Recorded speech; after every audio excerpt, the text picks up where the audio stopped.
Assalamu alaikum, Parag. Inshallah, we are discuss today about brief review on the nervous system. Nervous system तो एक बहुत बड़ा topic है, लेकिन पूरा तो हम नहीं कवर कर सकते। इसी वजह से जो एग्जाम के हद दूर जो इम्पोर्टेंट रहेगा वो डिस्कस करेंगे। प्लीज शेयर स्क्रीन के लिए होस्ट एनाबल कीजिए। Sure, doctor. Please switch on your video also.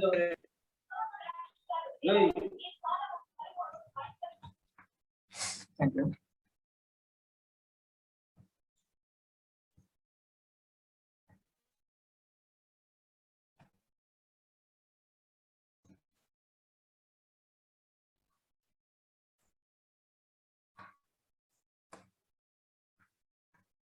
Nervous system controls all the activities of the body. Primarily, the nervous system is divided into two parts. One is the central nervous system, another one is the peripheral nervous system. ये normal classification रहेगा। जो nervous system दो हिस्सों में तकसीम होता है, वो सेंट्रल नर्वस सिस्टम एक रहेगा और एक पेरिफेरल नर्वस सिस्टम रहेगा। यहाँ पर central nervous system includes brain and spinal cord. अगर वही peripheral nervous systems formed by the neurons and their processes present in all regions of the body. It consists of cranial nerves arising from the brain and spinal nerves arising from the spinal cord. Central nervous system direct up to brain और spinal cord दोनों मिलके ही बन गया। और peripheral nervous system ये brain और spine से जो निकलने वाले नर्व्स जैसा क्रेनियल नर्व्स और स्पाइनल नर्व्स दोनों मिलकर पेरिफेरल नर्वस सिस्टम बनाए गए। और peripheral nervous system again subdivided into autonomic nervous system and somatic nervous system. तो फर्स्ट अब हम सेंट्रल नर्वस सिस्टम के बारे में जानेंगे, जैसा कि brain again divided into three parts. ये आपको एग्जाम में आता है इसलिए बोलना पड़ा, जैसा कि brain प्रोसेंसेफ्लॉन, मेसेंसेफ्लॉन, rhombencephalon. Prosencephalon is also known as a forebrain.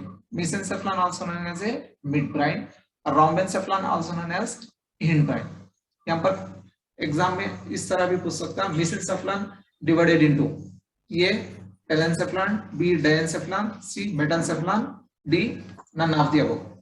तो याद रखिए midbrain में कोई सब डिविजन्स नहीं रहेंगे, सिर्फ फोरब्रेन और हिंडब्रेन में सब डिविजन्स रहेंगे, जिसका और एक नाम भी याद रखना जरूरी होता है, क्योंकि लास्ट ईयर में rhombencephalon का क्वेश्चन पूछा गया था। rhombencephalon subdivided formed by the metencephalon and myelencephalon. metencephalon इस तरह नहीं सरका जैसा कि pons, cerebellum और medulla oblongata, ये तीन मिलकर हिंडब्रेन बनेंगे, ऐसा याद रखिए, क्योंकि एग्जाम में ऐसे ही पूछा था। rhombencephalon formed by A pons, B cerebellum, C medulla oblongata, D all of the above। तो यहाँ पर इसके सिमिलर नेम्स या सिनोनिम्स ही याद रखिए। यहाँ पर आप देख सकते हैं कि फोरब्रेन, मिडब्रेन, हिंडब्रेन, और ये जितना भी रेड कलर का है जिसको ब्रेन स्टेम बोलेंगे। ये भी एग्जाम के लिए पूछा गया था एक मर्तबा। Midbrain, pons and medulla oblongata together called as a brain stem. यहाँ से लेकर इतना पार्ट तीनों को मिलाकर ब्रेन स्टेम कहेंगे। Midbrain, pons, medulla oblongata together called as a brain stem.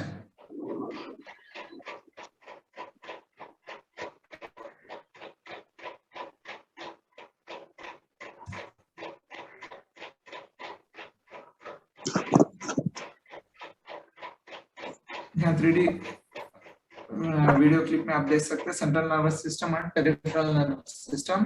First one is the central nervous system. It consist of brain and spinal cord.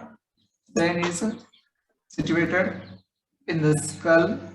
Brain and spinal cord are surrounded by 3 layers of meninges. ये तो आपने पता है, 3 layers meninges में रहेगा.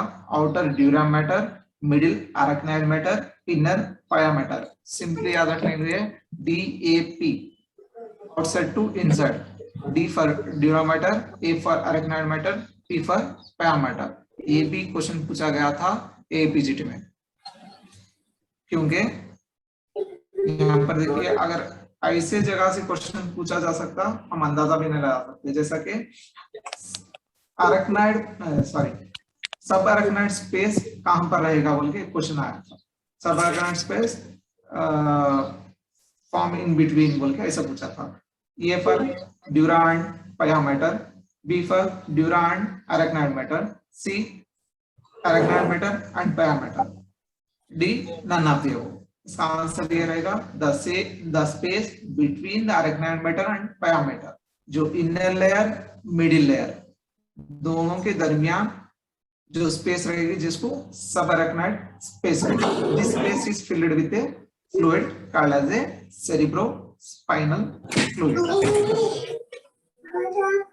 और यहाँ पर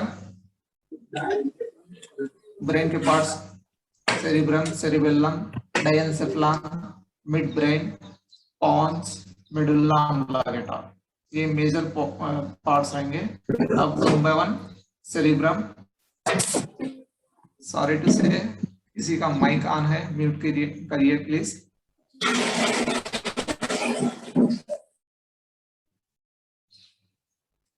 तो 1 by 1 cerebrum again consists of 4 lobes: frontal, parietal, temporal and occipital। अब यहाँ पर हर लोब का फिजियोलॉजी जानना जरूरी होता, जैसा कि frontal lobe reasoning and thought. Next, parietal lobe integrates the sensory information. Next, temporal lobe process auditory information from the ears. Next,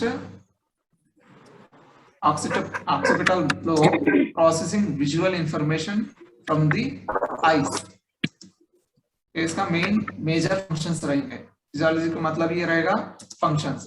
next, cerebellum located below the cerebrum and above the first cervical of the neck। इसका main function ये रहेंगे muscle coordination, balance and maintain the posture, muscle tone. Next, diencephalon. It consists of thalamus, hypothalamus, metathalamus and subthalamus। जितने भी thalamus आएंगे वो डायनसेफलन में रहेंगे। ये भी क्वेश्चन एक मतलब पूछा गया था, जो thalamus hypothalamus consisting of the diencephalon और डायनसेफलन। आंसर रहेगा diencephalon. Diencephalon consisting of thalamus, hypothalamus, metathalamus और सबथैलामस, ये चार मिलके डायनसेफलन बनेंगे। और डायनसेफलन का main direct sensory impulses to the cerebrum। Hypothalamus controls and regulates the temperature, appetite, water balance, sleep and blood vessel constrictions and dilatation। इसमें temperature centre रहेगा, ये याद रखिए, क्योंकि एग्जाम में ये पूछ सकता। Temperature center located at hypothalamus or controlled by, temperature is controlled by the hypothalamus।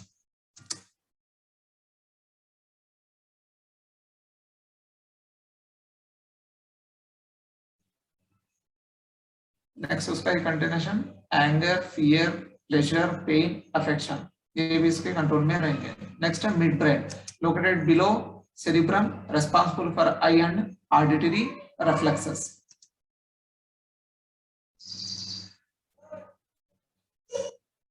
Next, pons, located below midbrain, responsible for certain reflex।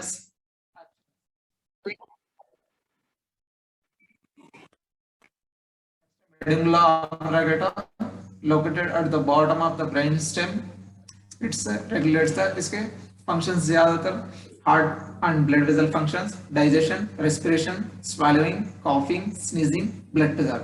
In general ये याद रखिए, it is a respiration center। ये exam में पूछते हैं respiration centre. It is a medulla oblongata. It is also known as the center for respiration.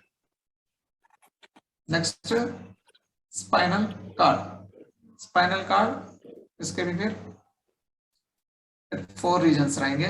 वो number 1 cervical region, thoracic region, lumbar region, sacrococcygeal region. 4 regions रहेंगे और इसे spinal nerves निकलेंगे. यहाँ पर और एक डिफरेंस ये भी जानना जरूरी है, अफरेंट एंड इफरेंट, 2 तरह के नर्व्स रहेंगे, afferent nerves and efferent nerves. Afferent carries information from the body to the brain. From the body to the brain carry करेंगे afferent nerves. Next, efferent nerves रहेंगे इसके opposite में, carries information from the brain to the body. Next, peripheral nervous system. अब तक जितना भी बोले वो central nervous system के बारे में था. Next, peripheral nervous system is formed by the neurons and their processes present in all regions of the body. It consists of cranial nerves arising from the brain and spinal nerves arising from the spinal cord. It is again divided into 2 subdivisions: somatic nervous system, autonomic nervous system. यहाँ पर somatic nervous system is responsible for carrying motor and sensory information. जैसा कि the somatic nervous system include the nerve supplying the skeletal muscles. याद रखिए, somatic का मतलब ही skeletal muscles को supply करने का रहा. जैसा somatic nervous system controls the movements of the body by acting on the skeletal muscles. वही आपको autonomic nervous system रहा. It is concerned with the regulations of visceral or vegetative function. So it is otherwise called as a vegetative or involuntary nervous system. यहाँ direct अपने काबू में नहीं रहेगा autonomic nervous system. जो प्रोग्राम उसको किया रहेगा वो हिसाब से वो विजरल्स को या ऑर्गन्स को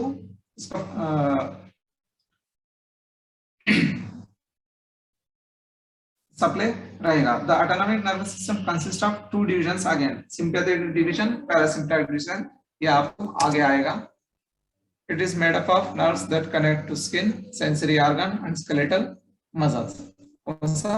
Somatic nervous system और it responsible for nearly all voluntary muscle movements. मतलब ये जो एक्सरसाइज कर रहे हैं ये अपने हाथ में रहेगा या वॉलंटरी भी कहा जा सकता है इसको.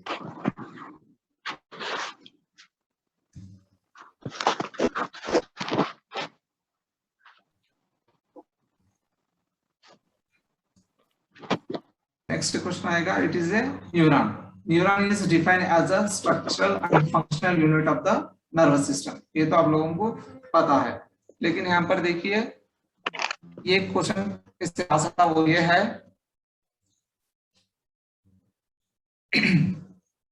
नर्व के अंदर यहाँ पर सेल बॉडी है.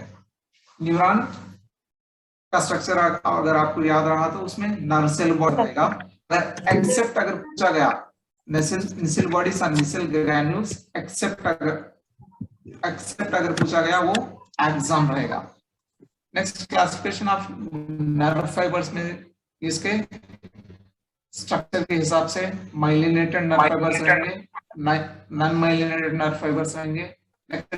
उसके नाम से है माइलिन शीट अगर रहा जिसको माइलिनेटेड नर्व फाइबर्स बोलेंगे, अगर नहीं रहा नॉन माइलिनेटेड नर्व फाइबर्स बोलेंगे. नेक्स्ट, डिपेंडिंग अपॉन डिस्ट्रीब्यूशन, जैसा कि somatic nerve fibres supplies the skeletal muscles of the body, viscera और ऑटोनॉमिक नर्व फाइबर्स जैसा इंटरनल ऑर्गन्स को सप्लाई करने वाले नर्व्स रहेंगे.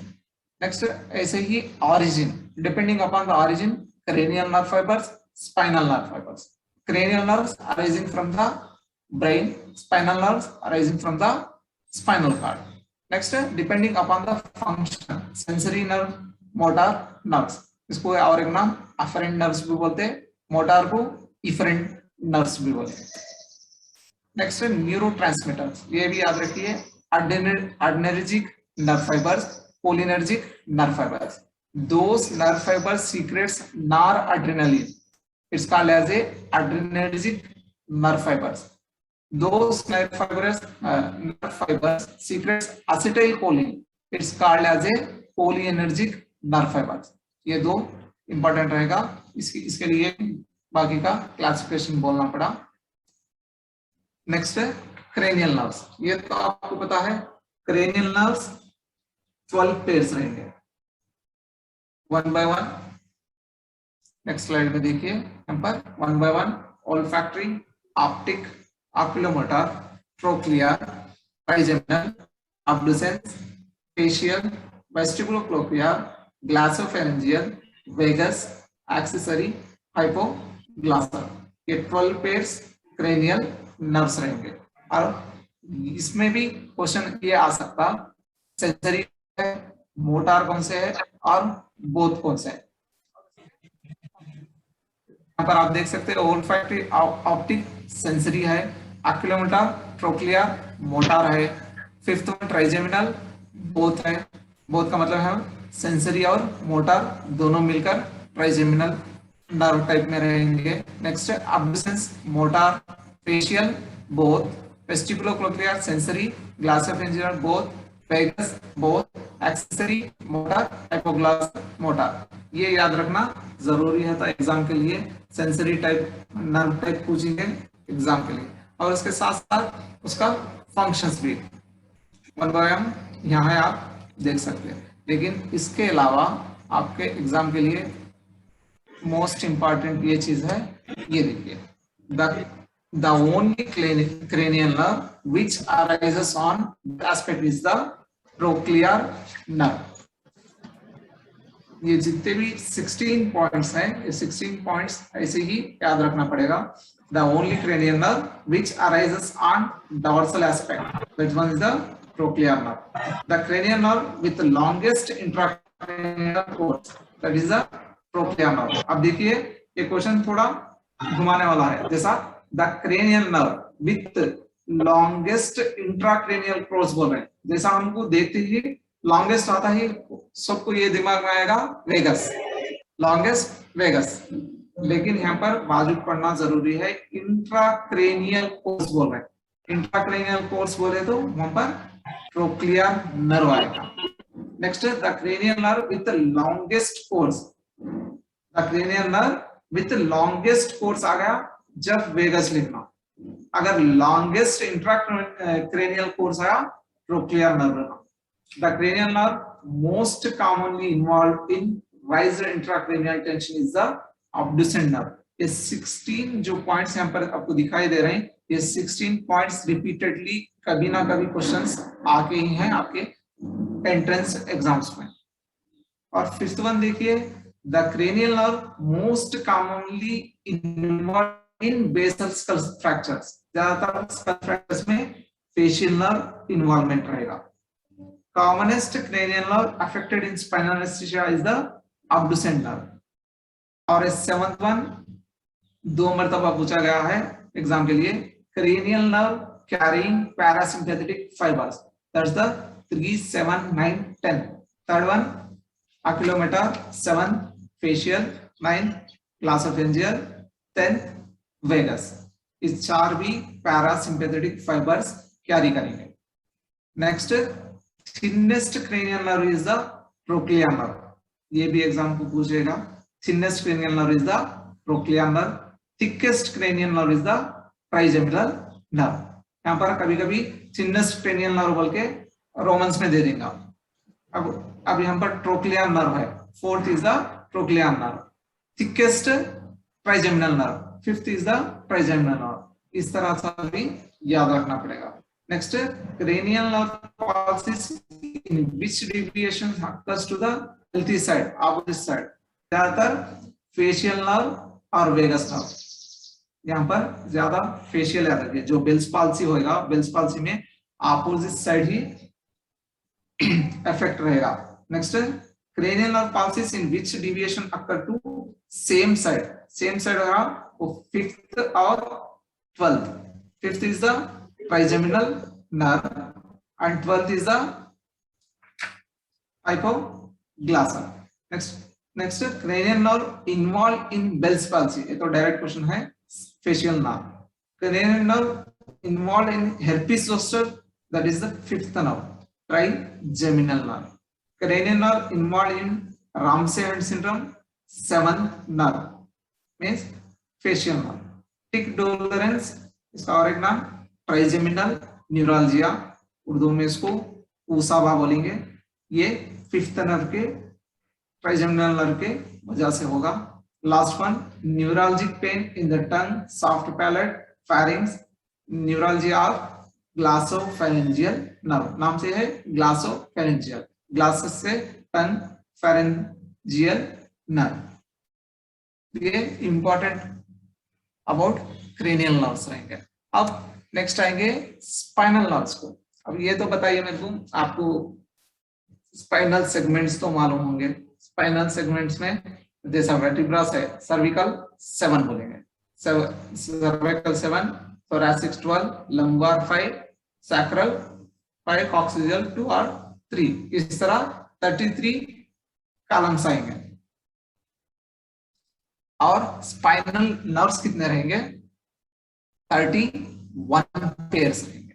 कॉलम्स तो 33 हैं, लेकिन स्पाइनल नर्व्स 31 पेयर आएंगे। और यहाँ पर सर्वाइकल स्पाइनल नर्व्स आकर C8 बताते हैं, मतलब 8 सर्वाइकल स्पाइनल नर्व्स रहेंगे। लेकिन देखा गया तो वर्टिब्रा 7 है। और एक कहां से आ गए? ये क्वेश्चन आएगा, तो इसका आंसर ये रहेगा, base of the skull and first cervical vertebra. Base of the skull और फर्स्ट सर्वाइकल वर्टिब्रा के दरमियान से एक निकलेगा, और उसके बाद के 7 वर्टिब्रल इंटरवर्टिब्रल कॉलम से 7 निकलेगा। 7 + 1 8 सर्वाइकल स्पाइनल नर्व्स रहेंगे, पेयर्स रहेंगे दोनों तरफ। ये भी याद रखिए, सर्वाइकल 8, thoracic 12, lumbar 5, sacral 5 और coccygeal 1, इस तरह 31 आएंगे। और एक इसके बाद length of spinal cord in males is 45 centimeter and in females 43 centimeter. ये भी एग्जाम के लिए पूछा जा सकता, मेल फीमेल के spinal cord length. Next neurotransmitters. Neurotransmitters ये याद रखिए, एड्रेनलिन, एड्रेनलिन, नॉरएपिनेफ्रिन, डोपामाइन और सेरोटोनिन, ग्लूटामेट, एंड्रोफिन्स, ये पूरे न्यूरो ट्रांसमीटर्स आते हैं। और यहाँ पर एक क्वेश्चन अभी याद आया, वो ये रहेगा, लास्ट एग्जाम में और उसके पहले के एग्जाम में भी पूछा गया था, टिश्यू मैक्रोफेजेस। ये याद रखिए, 7 टिश्यूज के आप मैक्रोफेजेस याद रखना रहेगा, क्योंकि एग्जाम में ये पूछ सकता। जैसा लिवर है, लिवर का टिश्यू मैक्रोफेज ये रहेगा, कुफर सेल्स। लंग्स के अल्विलार मैक्रोफेजेस, कनेक्टिव टिश्यूज का हिस्टियोसाइट्स, सेंट्रल नर्वस सिस्टम का माइक्रोग्लिया, बोन का osteoclast, skin Langerhans cells, lymphoid tissue, dendritic cells. इसमें प्रीवियस एग्जाम्स में CNS का मैक्रोफेज टिश्यू कौन सा है बोल के पूछे थे, ये किसी को अंदाजा भी नहीं रहता, माइक्रोग्लिया हो सकता बोल के। अब ऑप्शंस तो ऐसे दिया रहेगा, कुफर सेल्स, मैक्रोफेजेस, हिस्टियोसाइट्स, माइक्रोग्लिया। अब हमको पता रहना है CNS का मैक्रोफेज रहेगा माइक्रोग्लिया। नेक्स्ट ब्रेनस्टेम, ये भी एग्जाम के लिए पूछा गया है। Brainstem form by the mid brain, pons and medulla oblongata, ये 3 से मिलकर ब्रेनस्टेम बनेगा। Next physiology of sleep.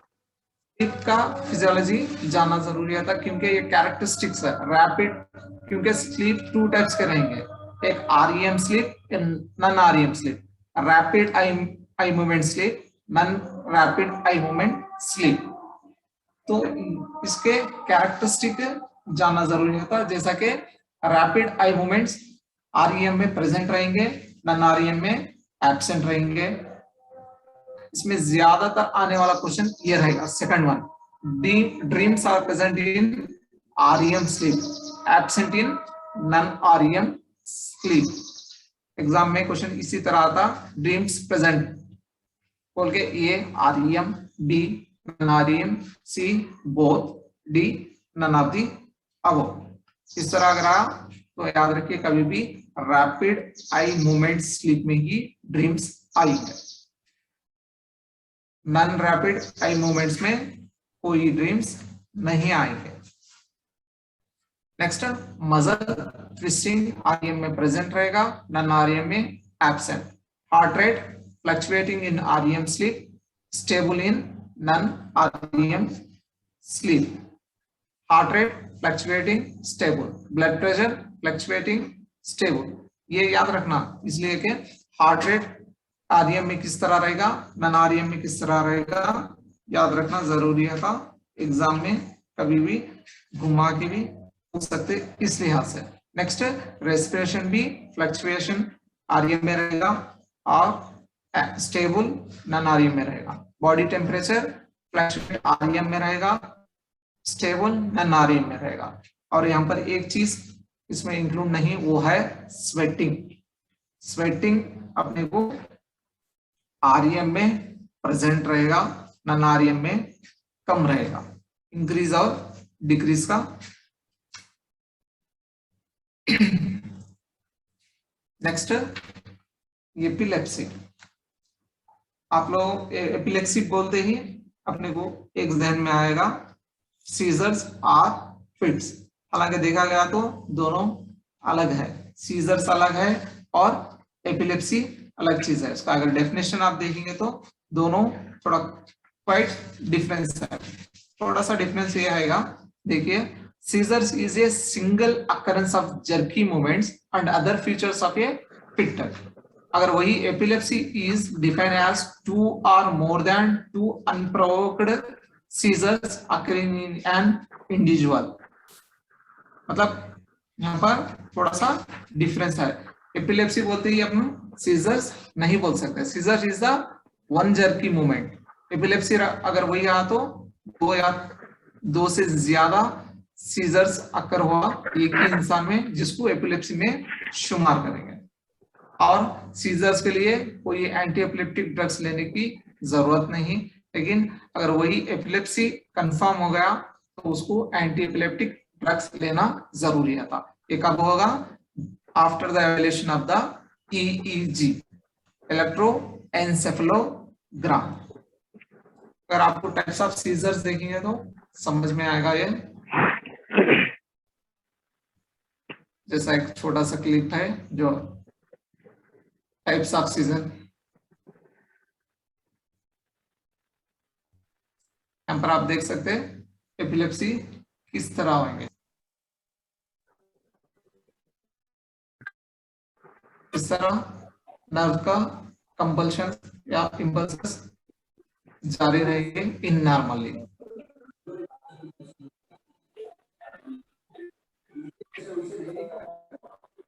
अगर वही इंपल्सेस फास्ट हो गए, मतलब ज्यादा हो गए, उसकी वजह से फिट्स लागू होंगे या सीजर्स आएंगे इस तरह। इसके 2 टाइप्स रहेंगे, एक फोकल सीजर्स रहेंगे या पार्शियल सीजर्स भी बोलेंगे, other one is the generalized seizures. 2 तरह के सीजर्स रहेंगे। उसमें first one partial seizure, simple partial seizure किस तरह रहते हैं यहाँ पर आप देख सकते हैं।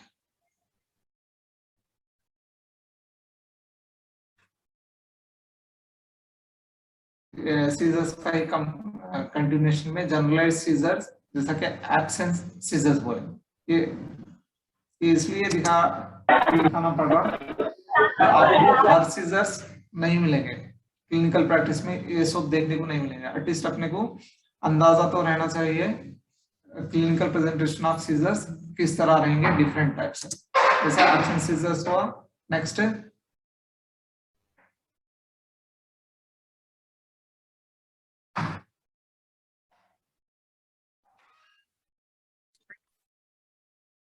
Next, tonic scissors, atonic scissors,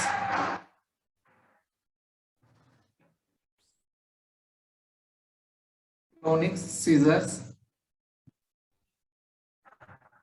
myoclonic मतलब यहाँ पर सिर्फ ट्विंच रहेगा, मसल्स का ट्विंच रहेगा मायोक्लोनिक सीजर्स में।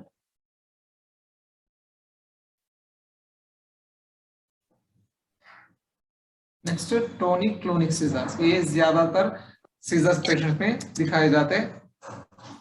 Tonic and clonic seizure, first tonic then clonic.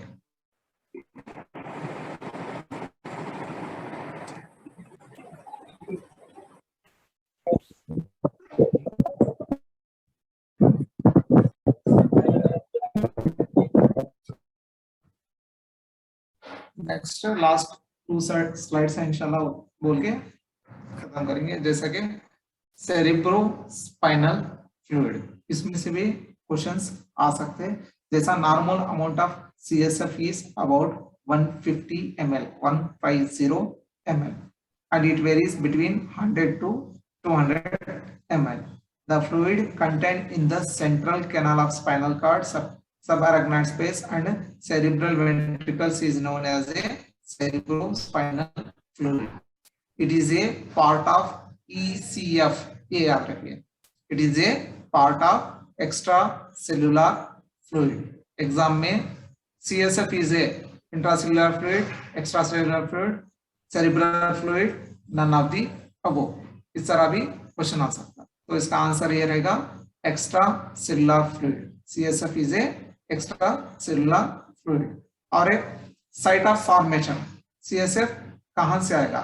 It is formed by the choroid plexus situated within the ventricles.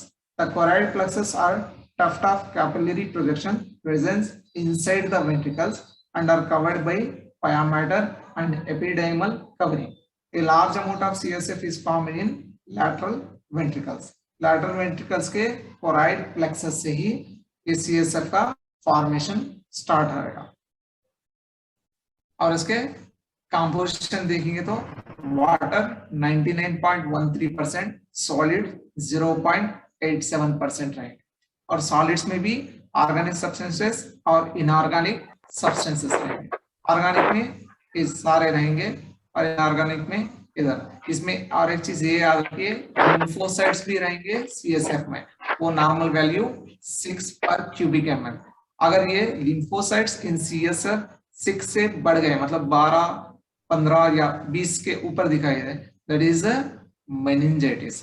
ये देखने के लिए भी CSF एनालिसिस कराते हैं, जिसमें ये पता चलता नॉर्मली 6 पर क्यूबिक मिलीमीटर रहना है लिम्फोसाइट्स। नेक्स्ट, फॉर्मेशन और सर्कुलेशन ऑफ CSF अगर देखेंगे, इसमें आपको 2 क्वेश्चंस आ सकते हैं। वो ये है कि foramen of CSF, formation of CSF in lateral ventricle, ये एक क्वेश्चन हो गया। लैटरल वेंट्रिकल से ये फॉर्मेशन होता।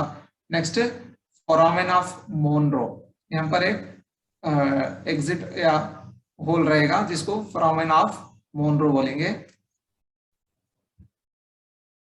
नेक्स्ट, ये फोरामेन ऑफ मोनरो से थर्ड लैटरल वेंट्रिकल से फोरामेन ऑफ मोनरो के जरिए थर्ड वेंट्रिकल में CSF का सर्कुलेशन होएगा। जब थर्ड वेंट्रिकल पहुंचने के बाद वहां से एक्विडक्टस सिल्वियस के थ्रू फोर्थ वेंट्रिकल में जाएगा। तो यहाँ देखिए, foramen of Monro, aqueduct Sylvius, ये 2 एक क्वेश्चन है। लैटरल वेंट्रिकल से थर्ड वेंट्रिकल में जाने के लिए कौन से फोरामेन से CSF गुजरेगा, ये क्वेश्चन आएगा। वो है foramen of Monro.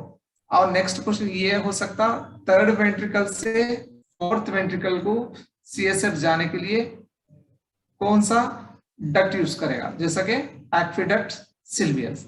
Next, foramen of Magendie and foramen of Luschka, इसके through cisterna magna and cisterna lateralis में पहुंचेगा, इसके through. Next, subarachnoid space, spinal cord, cerebral hemisphere. तो यहाँ पर foramen of Monro, lateral ventricle and third ventricle communication. Next, aqueduct sylvius, third ventricle, fourth ventricle. Foramen of Magendie and foramen of Luchka, fourth ventricle to cisterna magna and cisterna lateralis. ये याद रखिए. Last one clip है वो देखिए, जिसमें अपने को sympathetic nervous system, parasympathetic nervous system का जायजा होगा. जैसा ऑटोनॉमिक नर्वस, अभी इसके पहले हम पेरिफेरल नर्वस सिस्टम पढ़े, सीएनएस पढ़े, और last one autonomic nervous system. Autonomic nervous system दो टाइप्स रहेंगे इसमें, sympathetic nervous system, parasympathetic nervous system. ये भी याद रखिए, यहाँ पर एक दूसरे से अपोजिट में काम करेंगे. सिंपैथेटिक नर्वस सिस्टम थोड़ी चीजों को इंक्रीज कर देगा और उसको नॉर्मल लाने के लिए पैरासिम्पैथेटिक सिस्टम एक्टिवेट होकर जिसको नॉर्मलाइज करेगा. यहाँ पर sympathetic nervous system, otherwise called as a thoracolumbar outflow, because the preganglionic neurons are situated in lateral gray horns of both thoracic and first two lumbar segment. इसीलिए उसको thoracolumbar outflow बोल रहे हैं. ये क्वेश्चन आ सकता है. Sympathetic division is also known as thoracolumbar outflow. और वही आपको parasympathetic division is also known as a craniosacral outflow, क्योंकि अभी आपको इसमें क्लिप में आप देख सकते हैं. ये देखिए, sympathetic nervous system heart rate को बढ़ा दे रहा, आपका मतलब ज्यादा कर रहा, और रेस्पिरेशन भी ज्यादा हो रहा, रिलीज द ग्लूकोज. और सेम उसी टाइम पे पैरासिम्पैथेटिक नर्वस सिस्टम एक्टिवेट हो जाएगा. ये जो हार्ट रेट बढ़ रहा जिसको डाउन पे लाएगा, मतलब यहाँ पर आप समझिए रेड मार्क्स जो भी यहाँ पर अप में आ रहे हैं ये सिंपैथेटिक है, ये ब्लू मार्क्स डाउन डाउन जो दिखा रहे हैं वो पैरासिम्पैथेटिक नर्वस सिस्टम है. इस तरह एक दूसरे के क्वाइट ऑपोजिट में दो काम करेंगे. जो sympathetic system fight and flight, वही आपको पैरासिम्पैथेटिक रेस्ट एंड डाइजेस्ट लाएगा.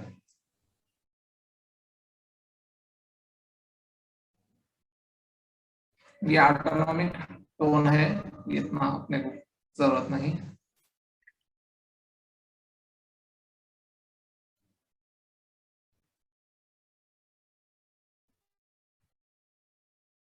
ये कंस्ट्रिक्शन डायलेटेशन का है.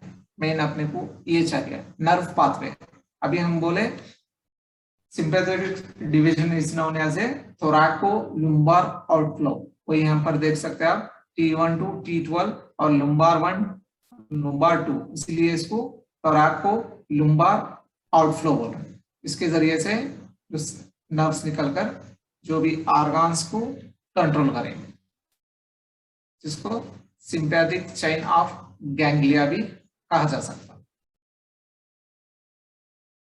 मोटे से सब अगर याद रखना है, सिंपैथेटिक नर्वस सिस्टम ज्यादा करेगा, पैरासिम्पैथेटिक नर्वस सिस्टम उसको नॉर्मलाइज करेगा, हमें कम करेगा. और पैरासिम्पैथेटिक नर्वस सिस्टम को हम बोले क्रेनियोसैक्रल आउटफ्लो. यहाँ पर आप देख सकते हैं क्रेनियम और ओरिजिनेट हो रहा, इसलिए उसको क्रेनियोसैक्रल आउटफ्लो बोलेंगे.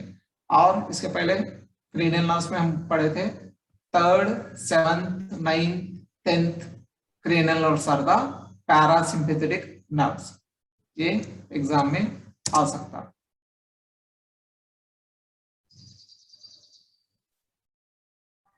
इस तरह सिंपैथेटिक नर्वस सिस्टम और पैरासिम्पैथेटिक नर्वस सिस्टम एक दूसरे के मुकाबले में फंक्शंस अंजाम देते हैं. ये रहा brief review of nervous system.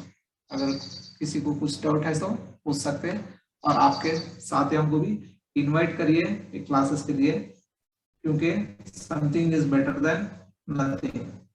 नई मामों से नट्टा मामों बेहतर है. कुछ नहीं मालूम होने से अगर आप क्लासेस अटेंड करें तो आपको मालूम रहा तो बहुत अच्छी बात है। जो पॉइंट्स बोलते हैं, हम भी कोई बड़े एक्सपर्ट नहीं, बस हमारा जो होता हम कर रहे हैं उससे। अगर आप लोगों को ये पॉइंट्स पहले ही मालूम हो तो और अच्छी चीज है, आपके नॉलेज में इजाफा हो जाएगा। अगर नहीं मालूम है तो एक सीखने की एक चीज आपको मिल जाएगी। इसलिए आपके फ्रेंड्स को भी बोलिए, क्योंकि एक बहुत बड़ा ड्रॉबैक ये है कि आंध्र प्रदेश और तेलंगाना के स्टूडेंट्स में बहुत कम लोग गेटन और क्रैक करेंगे ये पीजीटी। जो भी रहते ज्यादातर नॉर्थ के रहते, इसलिए रहते वो लोग का दूसरा काम नहीं रहता। अगर फोकस पीजी के ऊपर करे तो पीजी पे रहता, लेकिन अपने लोग पीजी भी होना और प्रैक्टिस भी चलना ठीक है, वो अपनी अपनी बात है। लेकिन थोड़ा सा एग्जाम आने से पहले एक फंडामेंटल्स के तौर पर यानी टेक्निक्स यूज करके भी हम वो क्रैक कर सकते हैं एग्जाम। अगर कोई किसी को डाउट्स है तो पूछ सकते हैं आप।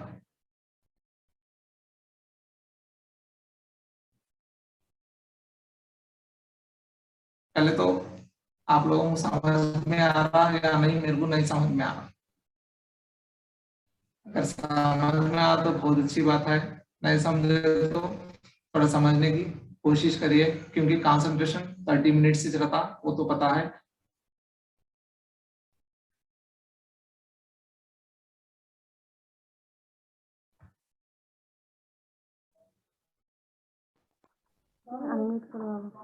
रिकॉर्डिंग है।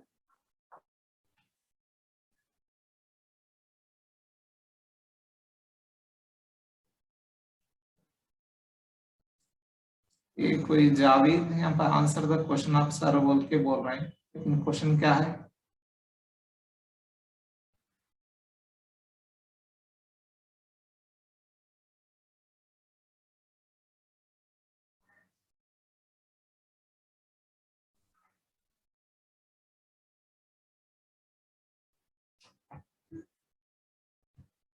सरफराज सर। जी यस डॉक्टर सर हम सर इंशाल्लाह नेक्स्ट क्लास में कुछ ऐसे ही इंशाल्लाह ज्यादा लोग को ज्यादा करने की कोशिश करेंगे सर इंशाल्लाह। ठीक है डॉक्टर साहब, I think on behalf of all the participants, I think my words and their feelings expressing in front of you that Alhamdulillah, it's a very nice and informative presentation, and you have explained in such a way that Alhamdulillah most of the students and aspirants may have been understand perfectly. That's why most of the students aspirants are not asking any type of question. So you worry about that whether it is understood or not. Alhamdulillah, presentation और जो animation के जरिए central nervous system, specially आपका जो topic choose करना बेहतरीन तरीके से आपका प्रेजेंटेशन रहा। Hope everybody understand clearly. अल्हम्दुलिल्लाह इंशाल्लाह आपका साथ और भी रहेगा इंशाल्लाह नेक्स्ट फर्दर क्लासेस के साथ। तो मैं पुड़ा की तरफ से और पूरे एस्पिरेंट्स की तरफ से आपका तहे दिल से शुक्रिया अदा करता हूँ। जज़ाकल्लाह खैर। अल्हम्दुलिल्लाह बहुत अच्छा प्रेजेंटेशन रहा। आई थिंक पूरी रियली जो प्रेज करने की बात नहीं है, मगर हकीकत है जो आपकी तारीफ हो रही है। अल्हम्दुलिल्लाह रियली जो AEPGT में CNS के ताल्लुक से जो रेफरेंस क्वेश्चंस है मैक्सिमम जो है आप कवर कर चुके हैं। Really I appreciate you and very informative lecture from your side.